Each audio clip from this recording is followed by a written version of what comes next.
दोस्तों, तो अब हम लोग इसके मैथमेटिकल पार्ट पे आ चुके हैं, कंसेप्चुअल पार्ट पे आ चुके हैं। ओके, तो एक्सरे का जो है प्रोडक्शन जो हम करते हैं वो कूलिज ट्यूब में करते हैं। कूलिज ट्यूब का एक बार वर्किंग मॉडल पहले हम समझ लेते हैं। हमारे पास एक इवैक्यूएटेड ग्लास कवर होता है, ठीक है। ये जितना हो सके उतना इवैक्यूएटेड रखते हैं, यानी अंदर जो है हम नहीं चाहेंगे गैस पार्टिकल्स हो, क्योंकि गैस पार्टिकल्स जो है हाई वेलोसिटी वाले जो कैथोड रेज यानी इलेक्ट्रॉन्स होंगे और जो हमारे एक्सरेज होंगे दोनों से आयनाइज होगा, और आयनाइजेशन होने के कारण जो हमारे एक्सरे का प्रोडक्शन है उस पर रुकावट डालने का कोशिश करेंगे, ठीक है। तो जितना हो सके उतना इवैक्यूएटेड हम करेंगे। उसके अंदर एक कैथोड होता है और दूसरा जो साइड होता है उस पर एक कॉपर एनोड होता है, और कॉपर एनोड में एक छोटा सा टंगस्टन का टुकड़ा होता है। टंगस्टन का टुकड़ा वो वाले पोजीशन पर होता है जहां पर हमारा जो कैथोड इलेक्ट्रॉन्स है वो कैथोड इलेक्ट्रॉन्स हमारे हिट करे। सो बेसिकली हम टारगेट जो करते हैं वो हमारा टंगस्टन को करते हैं, क्योंकि हमारा जो स्ट्राइकिंग जोन होता है उसको हम सफिशिएंटली स्मॉल रखते हैं। इस कारण पे पूरा टंगस्टन का इतना महंगा बनाने का पॉइंट नहीं है, तो हम यूज करते हैं एक highly conducting metal, normally that is made up of copper. ये वाले जो साइड है उस पर कोई ना कोई कूलिंग मैकेनिज्म है। नॉर्मली हम वाटर कूलिंग मैकेनिज्म यूज करते हैं, वाटर या ऑयल कूलिंग, ठीक है। उस पर क्या करते हैं हम लोग, जो ठंडा ऑयल जो है उसको डालते रहते हैं और जो गर्म ऑयल है उसको हम बाहर निकालते हैं बाय सम मैकेनिज्म, ठीक है। In the front of cathode there is a heater जो इस कैथोड को गर्म करेगा, और कैथोड और एनोड के बीच में हम एक पोटेंशियल डिफरेंस अप्लाई करेंगे।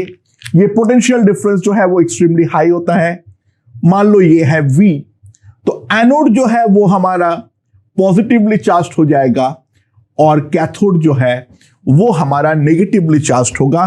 तो there is a potential difference. यहां पर मैं इसको गर्म कर रहा हूं, इलेक्ट्रॉन्स को बाहर से एनर्जी प्रोवाइड कर रहा हूं, तो यहां से जो है हमारा इलेक्ट्रॉन्स बाहर निकलना चालू होगा। ऐसे इलेक्ट्रॉन्स को हम बोलते हैं थर्मो आयनिक इलेक्ट्रॉन्स।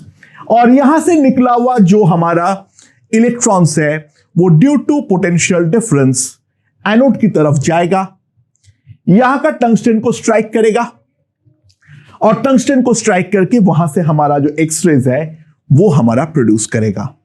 ऑब्वियसली बात है, ये इलेक्ट्रॉन्स हाईली एनर्जेटिक होंगे, तो जैसे जैसे मेटल को हिट करेगा तो उस तरीके से मेटल का जो है वो गर्म होना चालू हो जाएंगे। तो वो गर्म होते होते मेल्ट ना हो जाए, उस चीज को रोकने के लिए हम लोग यहां पर क्या करेंगे, एक कूलिंग मैकेनिज्म जो है वो सेट करके रखेंगे, ठीक है। इट इज नॉर्मली ऑयल और वाटर कूलिंग मैकेनिज्म। ज्यादा दिमाग लगाने की जरूरत नहीं है कैसे कूल करते हैं, बट मान लो करते हैं। यहां पर हम एक एमीटर रखते हैं और सर्किट में फीडबैक हमारे पास है, इलेक्ट्रॉन यहां से आएगा, थ्रू दिस वायर वापस फीडबैक हो जाएगा, ठीक है। एंड नाउ और इसके इलेक्ट्रिकल न्यूट्रलिटी उस तरीके से मेंटेन हो जाएंगे। यहां पर ये एमीटर है जो हमारा सैचुरेशन करंट को मेजर करेगा, और वो हमारा इंटेंसिटी जो है वो इंटेंसिटी ऑफ एक्सरे को पहचानने में मदद करने वाला है। यहां का जो वोल्टेज है वो एक्चुअल में थोड़ा वेरिएबल होता है, ठीक है। और यहां पर एक रेजिस्टेंस भी होता है जिसको वेरी करके हम करंट जो है उसको बदल सकते हैं, ठीक है। खैर वो सारी चीजें हमारे लिए इंपॉर्टेंट नहीं है। ये मोटे मोटे तौर पे हमारा कूलिज ट्यूब है और यहां से हमारा एक्सरेज जो है वो प्रोड्यूस हो रहा है। Now on the method of production, हम जो है एक्सरेज को दो मेन पार्ट में डिवाइड कर सकते हैं। एक को हम बोलते हैं कंटिन्यूअस एक्सरे स्पेक्ट्रम, जिसका दूसरा नाम है व्हाइट लाइट एक्सरे, और दूसरा जो है वो है कैरेक्टरिस्टिक एक्सरे स्पेक्ट्रम, ठीक है। तो उसके अंदर दोनों का जो प्रोडक्शन का मैकेनिज्म होता है दैट आर कंप्लीटली डिफरेंट। दोनों किस तरीके से बनता है उसके बारे में एक एक करके हम डिस्कस करना चालू करते हैं। तो सबसे पहले let's consider the continuous x ray spectrum. ये जो फिनोमेना से बनता है उसको हम बोलते हैं, इट्स अ जर्मन वर्ड ब्रेमस्ट्रेलॉन्ग। ब्रेमसिन का मतलब होता है टू ब्रेक एंड स्ट्रोलॉन्ग का मतलब होता है radiation. So it is a radiation due to the break. And देखते हैं कंटिन्यूअस जो हमारा एक्स स्पेक्ट्रम है वो किस तरीके से हमारा प्रोड्यूस हो रहा है। ठीक है, इट्स जस्ट अ नेम। ठीक है, पूछ सकता है नेम। तो it's a breaking radiation. Okay, so here is the heavy metal atom. जो तुम्हारा यहां पे जो टंगस्टन टारगेट है, या फिर तुम अगर लेड टारगेट यूज करोगे तो वो लेड टारगेट है। This is basically the target atom जिसको मैं दिखा रखा हूं। उसके चारों तरफ बहुत सारे ऑर्बिटल्स में इलेक्ट्रॉन जो है वो हमारे गोल गोल घूम रहा है। वो हमारा किसी काम का नहीं है, इसलिए मैंने ड्रॉ नहीं किया। ठीक है, कंटिन्यूअस एक्शन जो है based on the principle of reverse photo electric effect. It is based on the principle of reverse photoelectric effect. Photoelectric effect में क्या होता है, हम लोग बाहर से फोटोन डालते हैं जिस कारण पे हमारा इलेक्ट्रॉन बनता है, और यहां पर जो है हम इलेक्ट्रॉन डालेंगे जिस कारण पे फोटोन जो है वो बाहर निकलता हुआ नजर आएगा। So let's see, this is the heavy metal atom. बाहर से जो मेरा कैथोड से आता हुआ इलेक्ट्रॉन है, थर्मो आयनिक इलेक्ट्रॉन है, वो हाई वेलोसिटी के साथ इस तरीके से आ रहा है। ठीक है, नाउ एटम का ज्यादातर जगह जो है वो हमारा खाली होता है। सो यहां का इलेक्ट्रॉन जो है वो हमारा न्यूक्लियस की तरफ भागेगा। ठीक है, ऑब्वियसली बात है, ये हमारा जो है this is a positively charge particle and this is negatively charged. That implies nucleus will attract the electron. और इलेक्ट्रॉन को अट्रैक्ट करने के लिए जैसे जैसे पास आएगा, try to understand what happens is speed of electron increases, यानी बहुत सिंपल सी बात है, it accelerates। जैसे जैसे पास आएगा इलेक्ट्रॉन का स्पीड जो है वो बहुत ही ज्यादा अमाउंट से बढ़ जाएगा, क्योंकि उसका जो पोटेंशियल एनर्जी है वो पोटेंशियल एनर्जी निरंतर काइनेटिक एनर्जी में कन्वर्ट होता रहेगा। तो इलेक्ट्रॉन का एक्सीलरेशन प्रोड्यूस होगा यहां पर। ठीक है, अब प्रॉब्लम ये है, जो ऑब्वियस सी बात है, nucleus produces an electric field. Nucleus जो है वो अपने चारों तरफ डेफिनेटली इलेक्ट्रिक फील्ड तो क्रिएट करेगा, एंड न्यूक्लियस के जितना नजदीक आएंगे वो इलेक्ट्रिक फील्ड का स्ट्रेंथ जो है और ज्यादा बड़ा होने वाला है। और ये भी हम जानते हैं, जो एक्सिलरेटेड चार्ज अगर ई वेक्टर में हम रखेंगे, यानी इलेक्ट्रिक फील्ड में हम रखेंगे, then it definitely gives electromagnetic radiation। तो जब ये न्यूक्लियस के नजदीक आएगा और इसका वेलोसिटी बहुत ज्यादा बढ़ जाएगा, यानी इफेक्टिव करंट भी बहुत ज्यादा बढ़ जाएगा, इसका एक्सीलरेशन भी भयंकर हाई होंगे उस टाइम पे, क्योंकि एक्सीलरेटेड चार्ज हमारा इलेक्ट्रिक फील्ड में है। तो याद करो जो हम बोर मॉडल में पढ़े थे, यानी बोर मॉडल जिस कारण पे हमारा गेम पे आया था, रदरफोर्ड मॉडल की गलती, हमने ये बोले थे जो इलेक्ट्रिक फील्ड के अंदर सर्कुलर मोशन करता हुआ इलेक्ट्रॉन हमेशा ही तो एक एक्सिलरेटेड चार्ज है, तो इलेक्ट्रोमैग्नेटिक रेडिएशन होगा ही होगा और एनर्जी लॉस वो करेगा। तो जैसे ही वो न्यूक्लियस के नजदीक आएगा तो यहां पर जो है, यहां पर हमारा वो एक फोटोन जो है वो डेफिनेटली रिलीज करने वाला है। यानी electron releases a photon and hence losing its kinetic energy। यानी जब ये इलेक्ट्रॉन बाहर निकलेगा इस पे, अगर अंदर घुसा था U से और बाहर निकला है V से, तो ऑब्वियस सी बात है U will be less than V।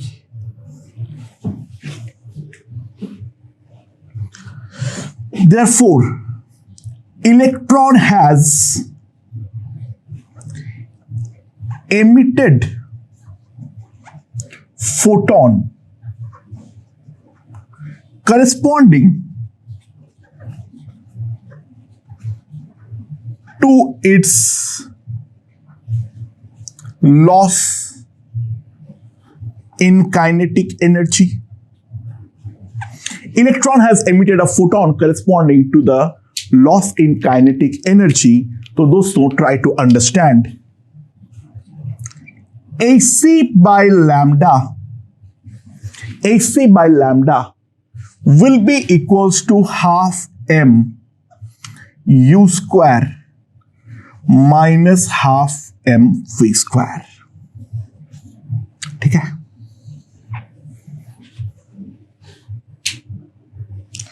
and this photon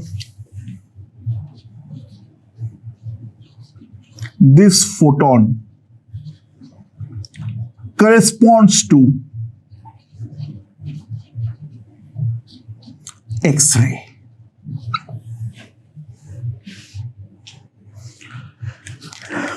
उम्मीद है हमें समझ में आया। पूरा प्रोसेस को वापस समझो, मैं एक बार पूरा का पूरा रिव्यू करवा रहा हूं। जो मेरा थर्मो आयनिक इलेक्ट्रॉन है वो जब हेवी मेटल का कोई एक एटम को अप्रोच करेगा, हम जानते हैं जो एक एटम का ज्यादातर जगह खाली होती है, तो वो इलेक्ट्रॉन ये वाले का जो न्यूक्लियस है जो कि पॉजिटिवली चार्ज होंगे उसके तरफ मूवमेंट चालू करेगा, और ये पॉजिटिव है ये नेगेटिव है, तो डेफिनेटली उसका जो स्पीड है उसको बढ़ाने का ट्राई करेगा, यानी उसको एक्सीलरेट करवाएगा। अब जैसे जैसे वो न्यूक्लियस के विसिनिटी पे आएगा तो न्यूक्लियस का वहां पर इलेक्ट्रिक फील्ड जो होंगे that will be very very strong, and जो हमारा चार्ज पार्टिकल है दैट इज एक्सीलरेटेड। तो जो एक्सीलरेटेड चार्ज पार्टिकल है वो एक्सीलरेटेड चार्ज पार्टिकल हमेशा इलेक्ट्रोमैग्नेटिक रेडिएशन हमें देगा ही देगा। तो न्यूक्लियस के जैसे ही नजदीक आया उस पोजीशन में उसका एक्सीलरेशन जो है वो काफी ज्यादा हुआ, और उस पोजीशन में उसके करस्पॉन्डिंग एक some certain energy of kinetic energy को लेते हुए एक फोटोन हमारा बाहर निकलेगा, उसी को हम बोलेंगे एक्सरे। तो फाइनली जब ये इलेक्ट्रॉन हमें बाहर निकलता हुआ नजर आएगा, उसका जो स्पीड होगा वो डेफिनेटली उसका इनिशियल स्पीड से कम होगा, और जो हमारा corresponding loss in kinetic energy होंगे that will be the energy of that photon, and due to its production this photon is called X-ray. X-ray का मेन नाम जो है वो किस तरीके से प्रोड्यूस हो रहा है उस प्रोडक्शन के टेक्निक के ऊपर है, तो ये वाला फोटोन को हम जो बोलेंगे दैट इज एक्सरे। ठीक है, अच्छा दोस्तों, तो मुझे एक चीज बताओ, Hc बाई लैम्डा का मिनिमम वैल्यू जो है वो हमारा टेंडिंग टू 0 है, जहां पे when V is almost equals to U। यानी अगर वो न्यूक्लियस के बहुत दूर से निकल जाएगा तो जो हमारा इलेक्ट्रिक फील्ड और एक्सीलरेशन के बीच का इंटरेक्शन होगा वो बहुत ही ज्यादा कम होंगे, और बहुत ही ज्यादा कम होने के कारण प्रैक्टिकली हमें ध्यान दो कोई एनर्जी का लॉस नहीं होगा। तो मिनिमम एनर्जी का जो फोटोन निकलेगा वो तो डेफिनेटली टेंडिंग टू 0 होने वाला है। तो लैम्डा मैक्स जो होगा वो तो ऑब्वियस सी बात है, वो हमारा टेंडिंग टू इंफिनिटी है। लैम्डा मैक्स जो है वो डेफिनेटली हमारा टेंडिंग टू इंफिनिटी है, दैट्स फॉर श्योर। अच्छा, Hc बाय लैम्डा मिनिमम कब होंगे?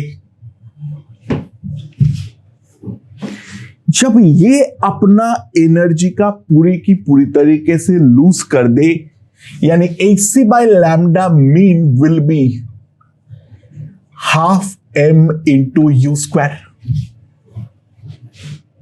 when V is tending to 0। अच्छा, इसका नाम ब्रेवस्ट्रोन क्यों है वो समझ में आ गया होगा। यानी इफेक्टिवली इलेक्ट्रॉन का स्पीड हमारा कम हो रहा है, यानी उस पर ब्रेक लग रहा है, और ये जो स्पीड कम हुआ है that is due to the radiation of photon, इसीलिए इसको हम बोलते हैं ब्रेवस्ट्रोन। तो ये नाम कहां से पड़ा था वो हमें यहां पर समझ में आ गया है।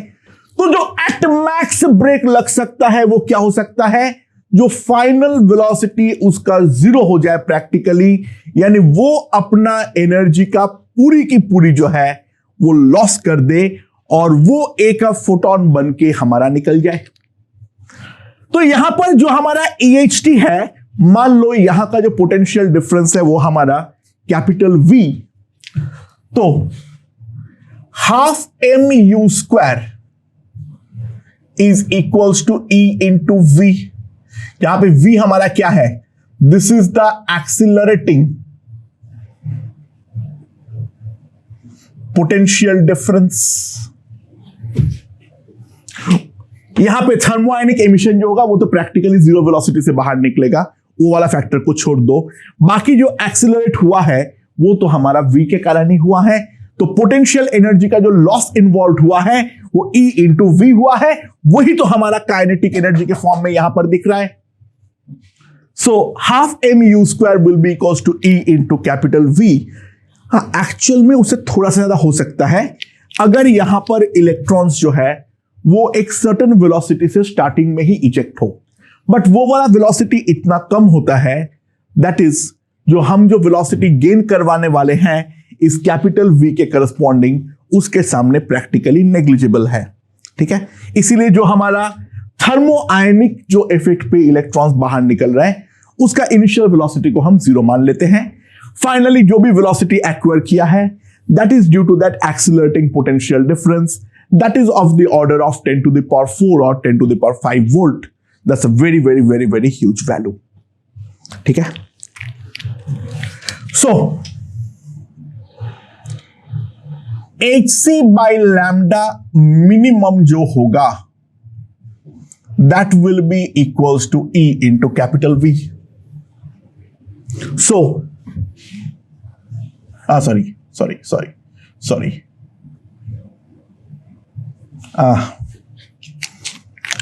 2 बार गलत लिखा हूं। The max. So, Hc by lambda maximum है तो ऑब्वियस सी बात है लैम्डा मेरा मिनिमाइज्ड है, तो लैम्डा मिनिमम जो आएगा that will be equals to Hc by EV। This is the minimum wavelength that we can obtain by applying a certain potential difference capital V, और ये जो वेवलेंथ होता है इसको हम बोलते हैं उसका cut off wavelength, which is equals to lambda c। ठीक है, समझ में आया? राइट, तो लैम्डा सी का वैल्यू क्या आ जाएगा मेरे पास? HC by E divided by volt. इसको कंप्यूट कर लेते हैं एक बार, ठीक है। इसको एक बार अगर हम कंप्यूट कर ले, इसका वैल्यू आता है 12431 by capital V into angstrom, ठीक है, ये आता है। इतना पीछे का नंबर हम रखते नहीं है। फॉर ऑल प्रैक्टिकल पर्पसेस जो हम क्वेश्चन सॉल्व करेंगे, हम तो यही वाला वैल्यू को लेकर काम करेंगे, या फिर बहुत बार नैनोमीटर में अगर हमें निकालना हो। This is the working result that you have to remember, क्योंकि हम हर बार HC बाई E का वैल्यू डालने में बैठ नहीं जाएंगे। So that is the value of the cut off wavelength and that is determined by the external applied voltage capital V, ठीक है। So there is a minimum wavelength यानी maximum energy that photon can be obtained, क्योंकि obvious सी बात है electron का जो initial kinetic energy है उससे ज्यादा एनर्जी में कहां से पैदा करने वाला हूं, वो तो हमारे लिए पॉसिबल है ही नहीं, ठीक है। अच्छा, नाउ अदरवाइज एक चीज समझो, lambda is a random and can take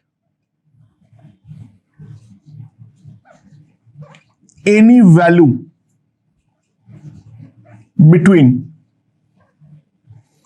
lambda c to infinity। Lambda जो है वो हमारा रैंडम है और उस पे कोई भी वैल्यू ले सकता है। कितना एनर्जी लॉस करेगा उसके बारे में हम कुछ भी नहीं कह सकते हैं। तो हम लोग क्या करते हैं, हम लोग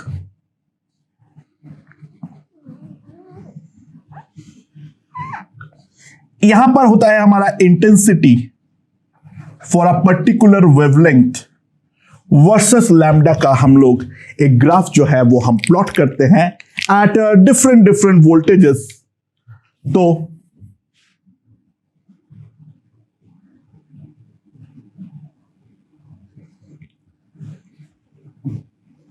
ये मान लो हमारा 20 केवी के करस्पॉन्डिंग है, तो हमारा जो 30 केवी के करस्पॉन्डिंग होगा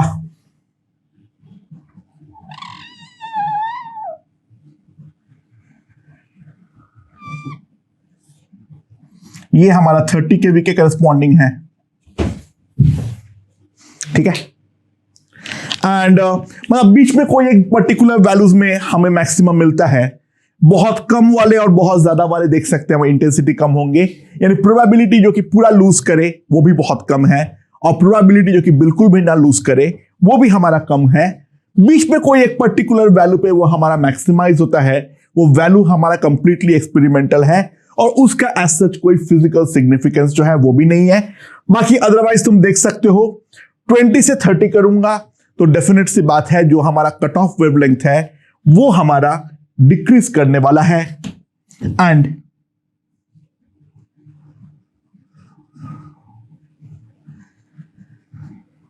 अगर 30 के बाद में 40 केवी में ड्रॉ करूंगा तो ग्राफ जो है वो और इस तरीके से होगा, ठीक है। अच्छा, एक बात ध्यान देना, V इंक्रीजेस तो I also increases. Peak shifts towards left as the V increases। Peak जो है वो लेफ्ट की तरफ थोड़ा शिफ्ट होता रहता है, ध्यान दो, मैं साफ शिफ्ट हो रहा है towards left as my V increases। और ऑब्वियसली बात है V को अगर मैं फिक्स किया और I सैचुरेशन को अगर मैं इंक्रीज करूंगा तो मेरा इंटेंसिटी I जो है वो भी डेफिनेटली इंक्रीज करेगा। यानी फॉर सेम वोल्टेज अगर मैं नंबर ऑफ इलेक्ट्रॉन्स को जो टारगेट को हिट कर रहा है वो मैं बढ़ाऊंगा तो करस्पॉन्डिंग जो हमारा इंटेंसिटीज होंगे वो डेफिनेटली हमारे सेम होंगे, सॉरी इंक्रीज करेंगे। एंड इसको व्हाइट लाइट स्पेक्ट्रम क्यों बोलता है, क्योंकि ये ऑल पॉसिबल वेवलेंथ्स का मिक्सचर है, ठीक है। So it can take any value due to lambda mixing. It is called white X-ray. White basically हम सारे वेवलेंथ का मिक्सचर मानते हैं, तो ये जो लैम्डा जो सारे वैल्यूज अटेन कर रहे हैं, that's why the characteristic x rays are called the white light x rays या सिंपली व्हाइट एक्सरेज। तो दोस्तों मेरे ख्याल से ये समझ में आ गया है जो कंटिन्यूअस एक्सरे स्पेक्ट्रम जो है वो हमारा किस तरीके से प्रोड्यूस होता है। ठीक है, बट लोगों ने ये चीज ऑब्जर्व किया ग्राफ प्लॉट करने के टाइम पे, जब इंटेंसिटी वर्सेस लैम्डा उन्होंने असली में प्लॉट किया, तो ये वाले ग्राफ्स तो मिले, ठीक है, बट लोगों को दिखा जो whatever be the external applied potential difference, there are certain lambdas which are produced at exceptionally high intensity, और वो पर्टिकुलर वैल्यूज जो है वो केवल और केवल जो हमारा टारगेट मेटल है उसके ऊपर डिपेंड करता है। मेरा एक्सटर्नल वोल्टेज क्या है, मेरा सैचुरेशन करंट क्या है, उन चीजों से कोई फर्क नहीं पड़ता है। तो ये एक सोचने वाली बात यहां पर पैदा हुआ, जो आखिरकार वो कुछ पर्टिकुलर वेवलेंथ्स पे क्यों इतना फेवरिज्म है, क्योंकि ये वाले मैकेनिज्म पे जो हमारा लॉस ऑफ एनर्जी है वो कंप्लीटली रैंडमाइज्ड है। And just like Maxwell Boltzmann distribution which talks about randomization, उसी टाइप का एक सिमिलर बेल टाइप का ग्राफ हमारा मिल रहा है। तो कुछ पर्टिकुलर वेलोसिटीज का जो प्रेफरेंशियल ट्रीटमेंट है वो बात तो यहां से समझ में नहीं आ रही है। इसके मतलब एक्सरे प्रोडक्शन जो है, this can not be the only mechanism. हम एक बात तो किए हैं, जो एटम हमारा ऑलमोस्ट खाली होता है बट पूरी तरीके से खाली तो नहीं होता है। मैं एक्सप्लेन तो जरूर करूंगा, बट एक बात सोचो, इजंट देयर अ पॉसिबिलिटी जो हमारा बाहर का इलेक्ट्रॉन है वो आते वक्त न्यूक्लियस को अप्रोच करे, उससे पहले वो बाहर का ही कोई इलेक्ट्रॉन पे अटैक कर दे और उसको लात मार के बाहर निकाल दे, just like secondary emission. Think about it, I think it's a possibility. Okay दोस्तों, तो अब हम लोग कैरेक्टरिस्टिक एक्सरे के बारे में बात करते हैं। जो हमारे ये कैरेक्टरिस्टिक एक्सरे है उसके बारे में पहचान कब हुई, जब लोगों ने इंटेंसिटी वर्सेस लैम्डा का ग्राफ ड्रॉ करने किया, तब जो नॉर्मल कंटिन्यूअस एक्सरे है वो तो हमारा चलता रहा, लेकिन कुछ पर्टिकुलर वैल्यूज ऑफ वेवलेंथ पे अगर हम ध्यान दें तो हमें सडन स्पाइक्स जो है वो हमारा नजर आना चालू हुआ। There are certain particular values of lambda, जिस कारण पे जहां जहां पर हमें इंटेंसिटीज का एक सडन स्पाइक नजर आया, जो हम कंटिन्यूअस एक्सरे से किसी भी हालत पर एक्सप्लेन नहीं कर सकते हैं। अच्छा, दूसरी बात ये आया, लोगों ने जब फर्दर एक्सपेरिमेंट किया, जो ये मान लो एक सर्टेन पोटेंशियल डिफरेंस में ड्रॉ हुआ था, लोगों ने जब पोटेंशियल डिफरेंस को कम किया, तो पोटेंशियल डिफरेंस को कम करने पे लोगों को जो ग्राफ मिला कंटिन्यूअस वाले का तो ऐसे मिलता गया, वो तो हमारा चेंज हुआ। लेकिन एक मस्त बात ये मालूम पड़ी, जो हमारा जो ये पिक्स है,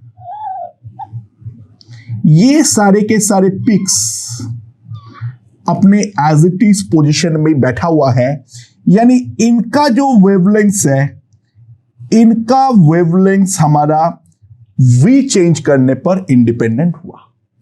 ठीक है, तो it depends only upon the character of the target metal, and यहां पे साथ में और भी लिख देते हैं, this is independent of applied voltage. Characteristic जो है वो हमारा अप्लाइड वोल्टेज पर डिपेंड नहीं करेगा, केवल और केवल टारगेट वाले पे डिपेंड करेगा, जो हम लोगों का ग्राफ से जो है वो क्वाइट एविडेंट रहा। ठीक है, अच्छा नाउ ये जो स्पाइक्स होते हैं, this all spikes are called the part of characteristic x ray. और अब हमें समझना है वो पैदा क्यों हो रहा है।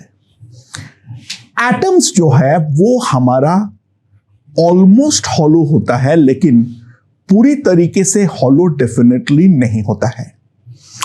तो ध्यान दो, ये प्रोबेबिलिटी है या नहीं जो कि एक्सटर्नल इलेक्ट्रॉन जो है वो हमारा एक पर्टिकुलर के शेल का इलेक्ट्रॉन पे आके हिट करे। ये हमारा के शेल है, ये एल शेल है, ये एम शेल है। यानी बात ये है जो हमारा एक्सटर्नल जो थर्मो आयोनिक इलेक्ट्रॉन है that collides with the external thermoionic electron collides with an internal electron, और जब ये इसके साथ कोलाइड करेगा तो ये इलेक्ट्रॉन अपना काइनेटिक एनर्जी वो इलेक्ट्रॉन को ट्रांसफर करेगा, transferring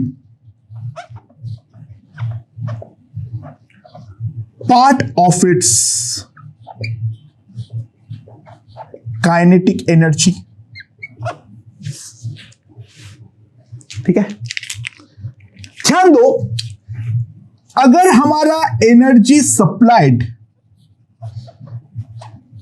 is greater than the binding energy of that electron, जो कि होगा ही होगा क्योंकि ये एक्सट्रीमली हाई एनर्जेटिक इलेक्ट्रॉन्स होते हैं, तो ये जो ट्रांसफर करेगा that will be extremely high. तो अगर एनर्जी सप्लाइड, अगर binding energy of that electron है, so that internal electron is removed, that internal electron is removed and a cavity is formed।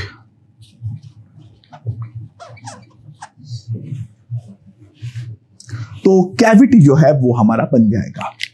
ठीक है, अच्छा कैविटी अगर हमारा के शेल में बनता है तो उसको हम के लाइन बोलेंगे, अगर हमारा एल शेल पे बनता है तो उसको हम एल लाइन बोलेंगे, और एम शेल है तो उसको हम एम लाइन बोलेंगे।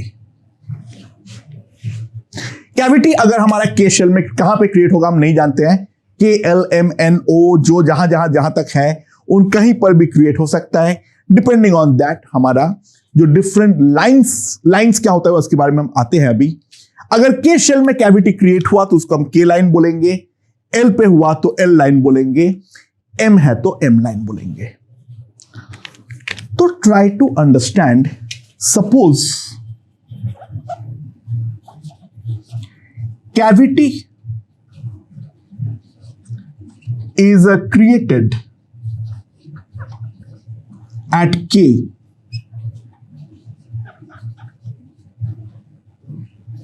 यानी एन जो है that is equals to 1। Obvious बात है, यहां पर हमारा एक खाली जगह क्रिएट हो गया इस तरीके से, और मैं इसको यहां पर दिखा रहा हूं, यहां पे इलेक्ट्रॉन था, यहां पर अब खाली जगह क्रिएट हो गया।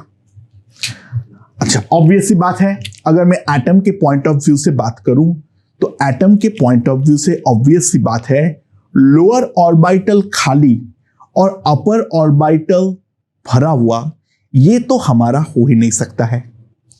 सो ऑब्वियस सी बात है, electrons will make a transition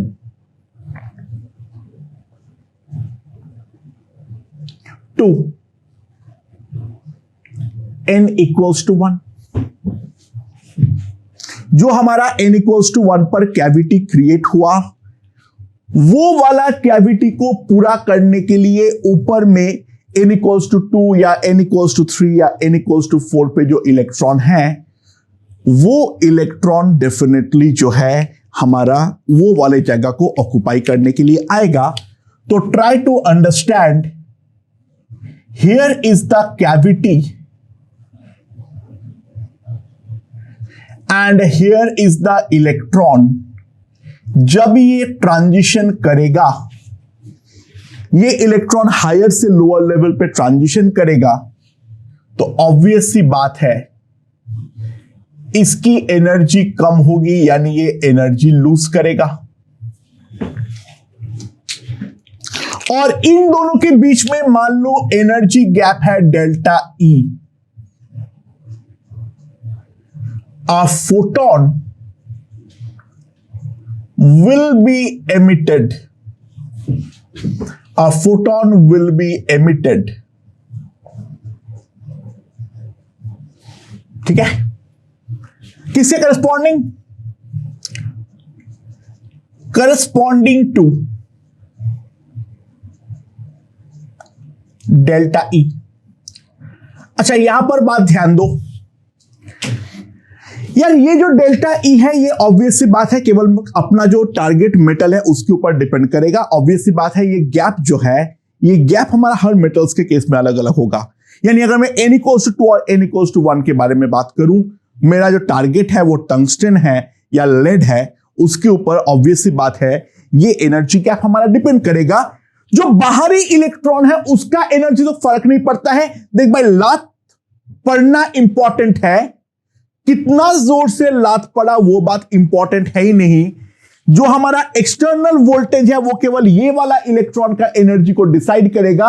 हाँ, वो ज्यादा होना चाहिए जो कि लात मार सके, बट वो लात मार के इसको 50 किलोमीटर प्रति घंटे से निकाला है या 50 मीटर प्रति घंटे से निकाला है, इट डजंट मैटर। तो एक्सटर्नल वी, इसीलिए ये जो हमारा ट्रांजिशन है वो कहीं पर गेम में नहीं आएगा। What will be important is that energy gap and that depends upon the metal. अलग मेटल पे ये एनर्जी गैप डेफिनेटली अलग होंगे। हाँ, ऑब्वियसली बात है लेवल्स अलग होंगे तो भी अलग होंगे, बट खैर वो तो अलग बात है। मेटल पे क्यों डिपेंड करता है वो बात मेरे ख्याल से समझ में आ गया है। ठीक है, so our delta E will be equals to AC by lambda.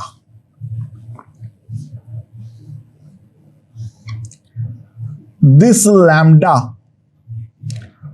will be a characteristic lambda.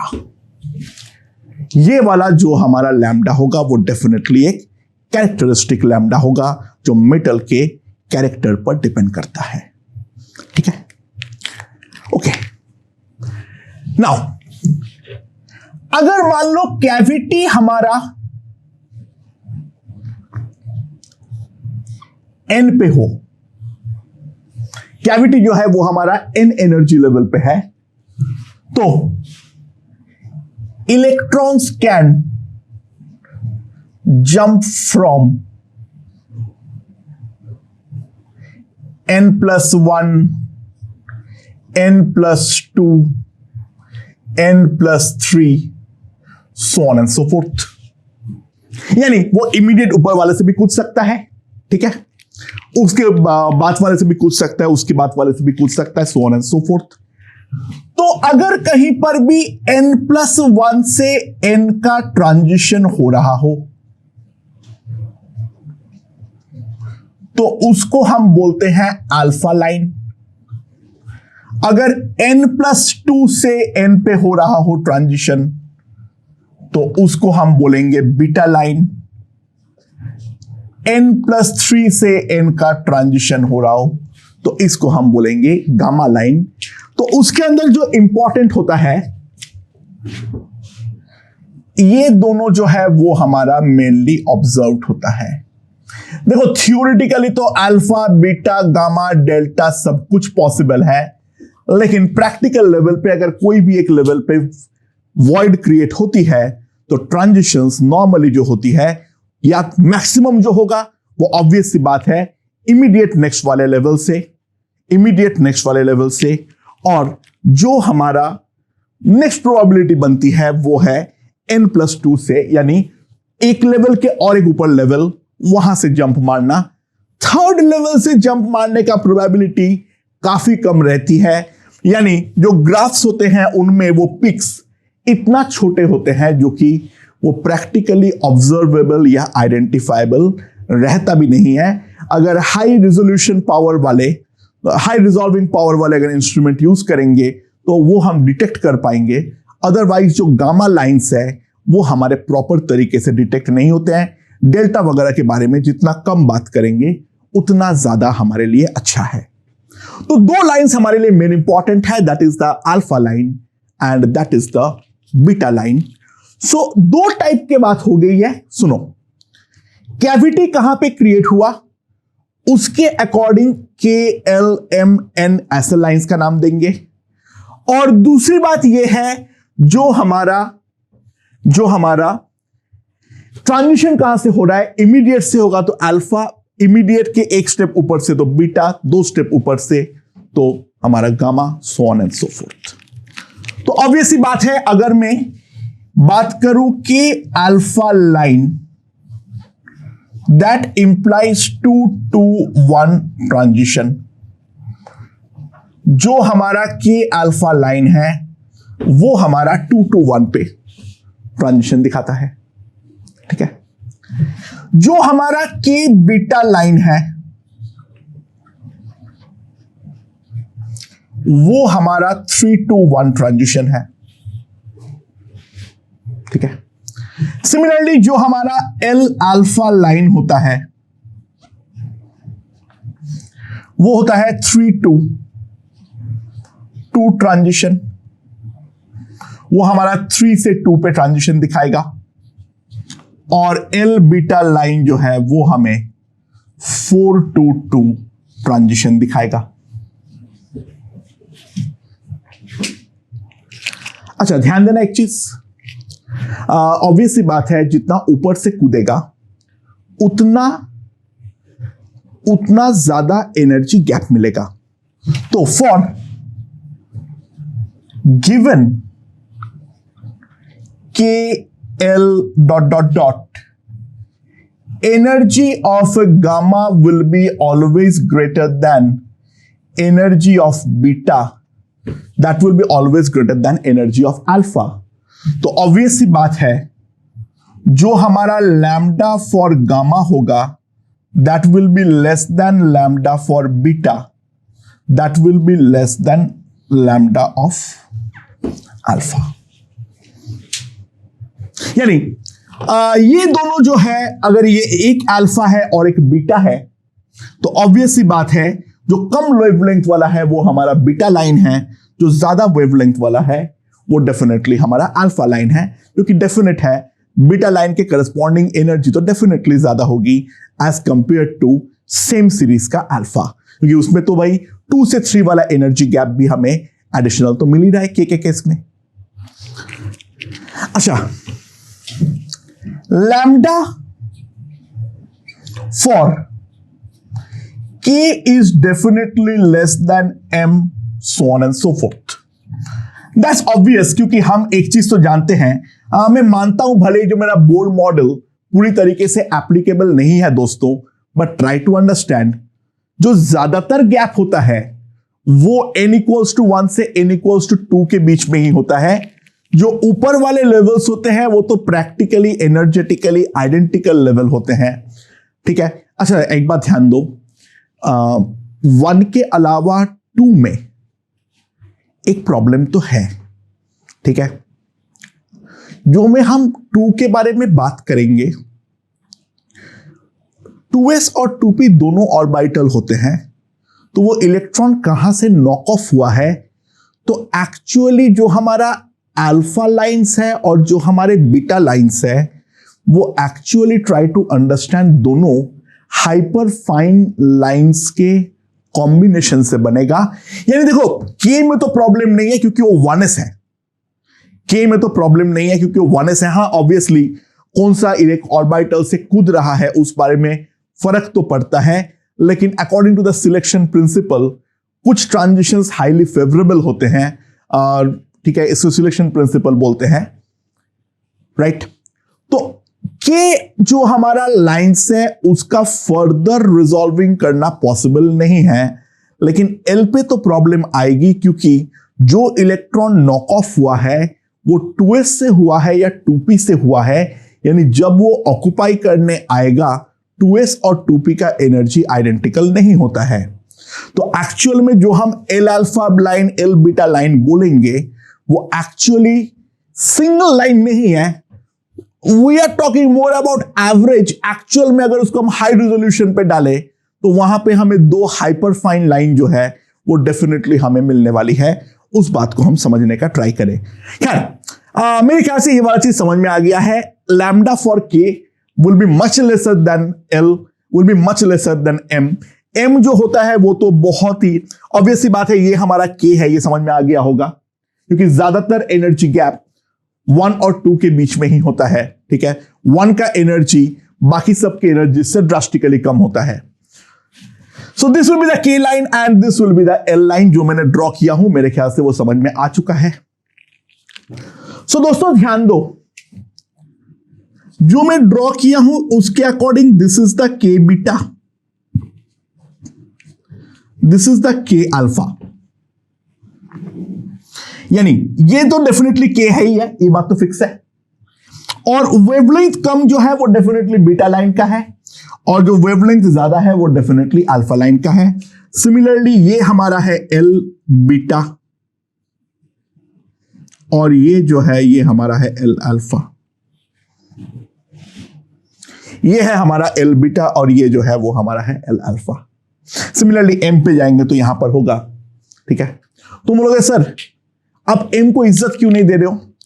Reason है, देखो न्यूक्लियस के जितना नजदीक आएगा इलेक्ट्रॉन उतना ज्यादा एक्सीलरेट करेगा, तो बाहरी ऑर्बिटल्स पे जब हिट होगा उसके दौरान टक्कर खा के बाहर निकाले वो प्रोबेबिलिटी कम है। जब एनर्जी जब बढ़ जाएगी, जब पास आएगा तो ऑब्वियस सी बात है वो हाईली एक्सीलरेटेड होगा, तो नॉक ऑफ करने का चांस और डेफिनेटली बढ़ेगा। तो थियोरेटिकली के एल एम सारे मिलते हैं, बट के और एल जो है यही दोनों हमारे प्रोमिनेंट लाइंस है, और हर लाइन के अंदर अल्फा और बीटा जो है वही हमारे प्रोमिनेंट है। एम लाइंस जो होते हैं उनका एनालिसिस करना भी बहुत मुश्किल हो जाता है, क्योंकि 3s और 3d का एनर्जी में तो डेफिनेटली ड्रास्टिक डिफरेंस होने वाली है। तो इसलिए हम एम का एनालिसिस को पूरी तरीके से नजरअंदाज करते हैं। 2s और 2p फिर भी थोड़ा बहुत कंपेरेबल तो है, क्योंकि जो 2p भी है न्यूक्लियस की इतना नजदीक है और प्लस हेवी मेटल एटम है, तो p का स्टेबिलिटी भी अच्छा खासा होता है। हाँ ठीक है, s का थोड़ा और ज्यादा होता है, बट फिर भी 2s और 2p को मैं एक सिमिलर एनर्जी लेवल बोल के एल लेवल बोल के मैं काम चला सकता हूं। पर जहां पर एम सीरीज के बारे में बात आ जाएगी, वहां पर 3d इलेक्ट्रॉन नॉक ऑफ हो रहा है या 3s इलेक्ट्रॉन नॉक ऑफ हो रहा है, उसके अकॉर्डिंग पूरा गेम जो है बहुत ही ज्यादा कॉम्प्लिकेटेड बनेगा। देखो दोस्तों, हमें एक्सरेज का एक बहुत ही मामूली सा हिस्सा करना है, बहुत ही ज्यादा मामूली सा हिस्सा करना है। हमें एक्सरेज का पूरा पीएच तो डेफिनेटली करनी नहीं है, राइट। तो इस कारण पे we will be limited regarding to K and L only. जितना भी क्वेश्चंस भी आएंगे, कहीं पर भी आएंगे, ठीक है, वो तो के लाइन या एल लाइन के ऊपर ही आएगा। They will not talk about the M line. And very interesting observation, intensity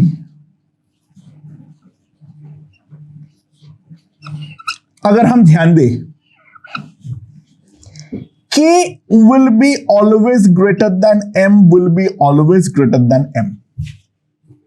यानी अगर हम साफ साफ ध्यान दें, जो L का इंटेंसिटीज है, ठीक है, उसके दो रीजन है। एक, जो हमारा K है ये हमारा पीक के नजदीक आता है, तो कंटिन्यूअस वाला ही उसको बहुत ज्यादा सपोर्ट मारता है। जो कंटिन्यूअस वाला है वही उसको सपोर्ट मारता है, क्योंकि ये तो एक्स्ट्रा गेन है ना, ये तो हमारा एक्स्ट्रा गेन है। कंटिन्यूअस से करस्पॉन्डिंग भी तो कुछ तो इंटेंसिटीज बन ही रहा था, अच्छा खासा बन रहा था, ये एडिशनल स्पाइक्स है। तो एल आते आते ये वाला पार्ट जो है ये काफी ज्यादा हमारा फ्लैटनिंग हो जाती है। तो एक तो वो रीजन है, और दूसरा रीजन जो मैं बोला था, जितना ज्यादा पास आएगा उतना ज्यादा इसका काइनेटिक एनर्जी बढ़ेगी बाहर वाली इलेक्ट्रॉन की, उस कारण पे जो नॉकिंग ऑफ होगा वो उतना ज्यादा एफिशिएंट होगा। So that's why intensity wise K is always greater than L is always greater than M. Point number 1. And point number 2, alpha will be greater than beta, that will be much greater than gamma. The reason is very simple. भाई एक कोई जगह पे chair खाली हुआ तो ज्यादातर chance है उसके बाजू वाले ऑक्यूपाई करेगा।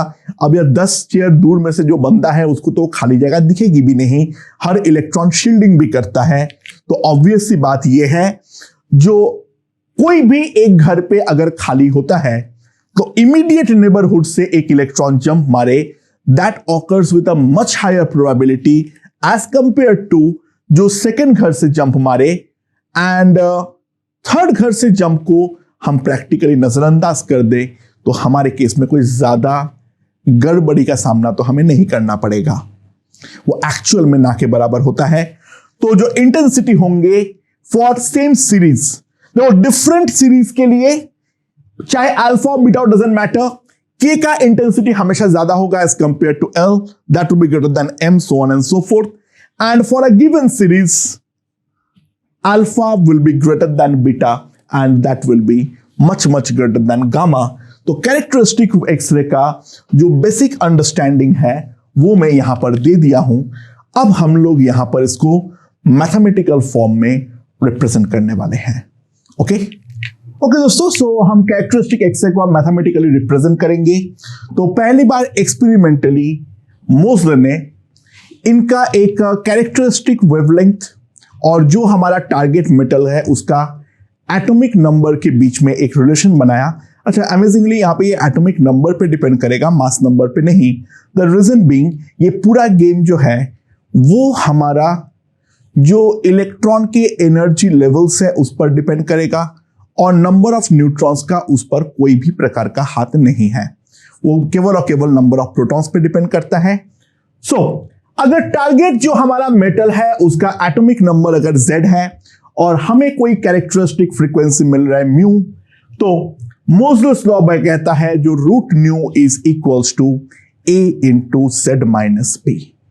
ठीक है, यहां पे A और B हमारे दो कॉन्स्टेंट्स है फॉर अ गिवन सीरीज। ठीक है, एंड वो टारगेट मेटल पर डिपेंड नहीं करता है, वो कंप्लीटली इंडिपेंडेंट है दोनों से। ठीक है, A और B दोनों डिपेंड करेगा किस चीज के ऊपर, जो हम किस सीरीज के बारे में बात कर रहे हैं। तो जो B है उसके अंदर ये स्पेसिफिक है, अगर K है तो उसका बेसिकली वैल्यू होती है 1, अगर L होता है तो उसका वैल्यू होती है 7.4। उसके आगे ना मैं जानता हूं ना तुम्हें जानने की जरूरत है, अगर पूछेगा तो वो वैल्यू देने वाला है।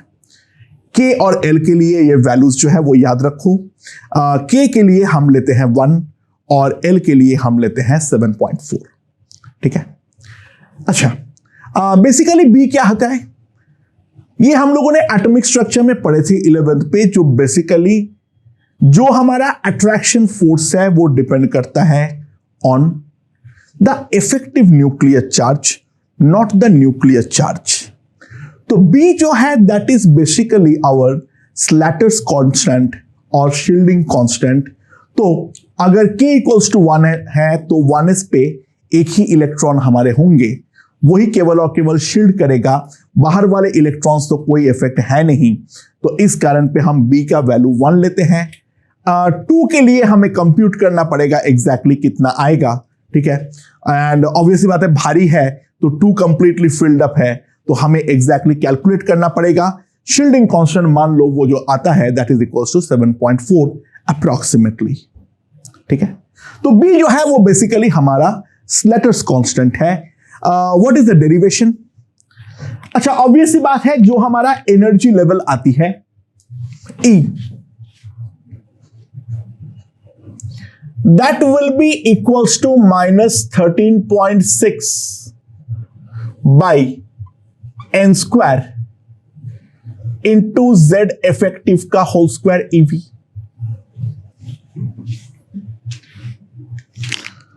सो ऑब्वियस सी बात है, जो अगर मान लो मेरा N1 से N2 पर ट्रांजिशन हो रहा है,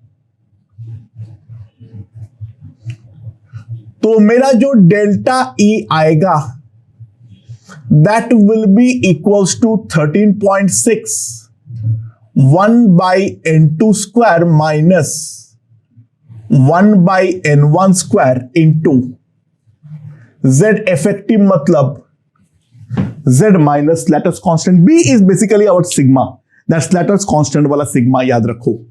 ठीक है, ये हम डेफिनेटली लिख सकते हैं।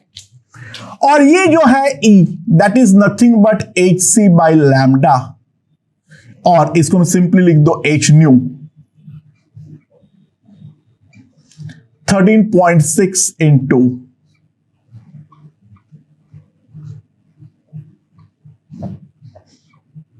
Z माइनस बी का होल स्क्वायर। तो जो हमारा न्यू आ जाएगा 13.6 by H 1 by N2 square minus 1 by N1 square Z minus B का whole square. So now try to understand, इसका जो वैल्यू होगा that is nothing but HC 13.6 divided by HC जो होता है वो हमारा रिडबर्ग कांस्टेंट होता है। तो न्यू का जो वैल्यू आएगा that will be RC 1 by N2 square minus 1 by N1 square Z minus B का whole square. So this is the modified Bohr model, जहां पर ये अप्रोक्सीमेटली ये वाले वैल्यू एग्जैक्टली ये होता है नहीं, बिल्कुल भी नहीं। प्रिंसिपल के अलावा एजिमुथल भी हमें कंसीडर करना पड़ेगा, बट जो हमारा मॉडिफाइड बोर मॉडल है उसे यहां पर तो हम कर ही सकते हैं। And if we take the root over of nu equals to root over RC 1 by N2 square minus 1 by N1 square into Z minus B. ये वाला वैल्यू को हम क्या बोलेंगे? A। This is our A। So K alpha के लिए अगर हम ध्यान दें A का वैल्यू कितना आ जाएगा? यहां पर पुट होगा 1 और यहां पर पुट होगा 2, तो कितना हो जाएगा 3RC बाई 4। B होगा हमारा 1। के बीटा के लिए A का वैल्यू कितना होगा? यहां पर पुट होगा 1, यहां पर पुट होगा 1/3, तो इसका जो अप्रोक्सीमेट वैल्यू आएगी वो आएगी 8RC बाई 9। B का वैल्यू आ जाएगी 1। ठीक है, ऐसे बीटा का कैलकुलेशन उतना आसान नहीं होता है। बीटा के लिए जो इलेक्ट्रॉन आ रहा है उसका भी शील्डिंग कंसीडर थोड़ा सा करना पड़ता है। ठीक है, बट एग्जाम में आ जाए तो हम ये मान लेंगे, these two are not accurate for beta. These two are actually not accurate for beta, क्योंकि जो इलेक्ट्रॉन आ रहा है, क्योंकि 3 से 1 पे कूद रहा है, तो 3 से 1 कूदने के दौरान जो 2 है वो एक्चुअली 3 वाला इलेक्ट्रॉन को शील्ड करेगा, तो उसका भी इफेक्ट एक्चुअल में हमें कंसीडर करना चाहिए। तो frankly speaking this is wrong, but exam में हमारे सर पे कोई बंदूक फेंक दे तो हम ये वाला वैल्यू लिख डालेंगे। The reason is that is the only way of computing. ठीक है, 2 से 1 पे कूद रहा है तो कोई इमीडिएट शील्डिंग नहीं है, सो इस कारण पे this things work pretty fine, but beta lines के लिए एक्चुअल में तो काम नहीं करवाना चाहिए। फॉर एल अल्फा जो हमारा A होगा, if we see this will be 1/4 minus 1/9, तो that will be simply 5RC by 36, और B का जो वैल्यू आएगा वो आएगा 7.4, सो ऑन एंड सो फोर्थ। मेरे ख्याल से ये हमारा समझ में आ चुका है। ठीक है, अच्छा, के लिमिट क्या होगा? A का वैल्यू कितना आएगा? ऑब्वियसली बात है, हम खुदवाएंगे इन्फिनिटी से, और यहां पर वैल्यू हमारा 1 होगा, तो ए हम लेंगे √RC और बी जो है वो उसको हम 1 ले लेंगे. So that will be the के लिमिट. ठीक है, that is the limiting value of के. ओके, अगेन गड़बड़ी है बट चलता है काम. तो कोई भी सीरीज का अगर लिमिट हमें पूछेगा तो बेसिकली 2 लिमिट है. एक लोअर लिमिट है के अल्फा वाला और एक हायर लिमिट है के इंफिनिटी वाला. तो बेसिकली यहां पर इंफिनिटी से 1 जंप के करस्पॉन्डिंग जो हमारे फ्रीक्वेंसी आएंगे वो आने वाले हैं. ठीक है, ओके. सो कैरेक्टरिस्टिक एक्सरे मेरे ख्याल से समझ में आ चुका है. अब लास्ट एक चीज बचा हुआ है जो इसके साथ कोई संबंध नहीं रखता है. ओके दोस्तों, तो अब देखते हैं हम लोग ब्रैग्स लॉ. ब्रैग्स लॉ क्या होता है कि मान लो मेरे पास कोई एक क्रिस्टल है जिसके अंदर एटम्स जो है वो सर्टेन स्पेसिंग के साथ हमारा अरेंज्ड है और 2 जो लेयर्स हैं उनके बीच का डिस्टेंस है d. मैं एक एक्सरे भेजा जिसका वेवलेंथ जो है दैट इज लैम्डा और वो लेयर्स के साथ थीटा एंगल बनाते हुए इंसिडेंट होता है. तो अगर हमें कंस्ट्रक्टिव इंटरफेरेंस मिल रहा है तो दोनों के बीच का जो गैप है लेयर्स के बीच में, वो गैप का वैल्यू अगर d बोलते हैं हम, तो 2d sin theta must be equals to n lambda, जहां पे n जो है that belongs to natural numbers. 2d sin theta must be equals to n lambda, जहां पे n belongs to 1 2 3 4 dot dot dot यानी natural numbers. What is the logic? I think is pretty simple and straight forward. दोस्तों, जो हमारा path difference होगा इस पे बारे में अगर ध्यान दें हम, अच्छा दोनों रिफ्लेक्शन सिमिलर टाइप का है तो वहां पर तो कोई एडिशनल पाथ डिफरेंस डेफिनेटली हमारा क्रिएट नहीं होंगे. तो अगर हम ध्यान दें, यहां से यहां जा रहा है एक रे और दूसरा जो है वो इसके एकदम बाजू में से यहां पर जा रहा है और ये दोनों रे जो है वो हमारा कंस्ट्रक्टिवली इंटरफेयर कर रहा है. तो इन दोनों के बीच में पाथ डिफरेंस में किस तरीके से निकालूंगा? अच्छा, ये वाला इनिशियली यहां तक तो दोनों ने सेम पाथ ट्रैवल किया है, दैट्स फॉर श्योर. अब उसके बाद ये वाले पॉइंट से इसके ऊपर मैंने परपेंडिकुलर जो है वो परपेंडिकुलर मैंने ड्रॉ कर दिया. तो इसके बाद भी ये दोनों ऑब्वियस सी बात है हमारा सिमिलर डिस्टेंस डेफिनेटली ट्रैवल करेगा. तो नीचे वाला जो एक्स्ट्रा ट्रैवल किया है वो ट्रैवल किया है OAB. ये परपेंडिकुलर एक बार मैंने बना दिया इसके ऊपर, तो इसके बाद तो दोनों सेम ट्रैवल करने वाला है. तो ऑब्वियस सी बात है नीचे वाला जो एक्स्ट्रा ट्रैवल किया है वो पहले हमारा OA किया है और उसके बाद हमारा OB किया है. नाउ लेट्स सी, ये वाला डिस्टेंस हमारा d है, दिस एंगल इज थीटा, तो OA का जो वैल्यू आएगा that will be d by sine theta. ये बात तो ऑब्वियस है.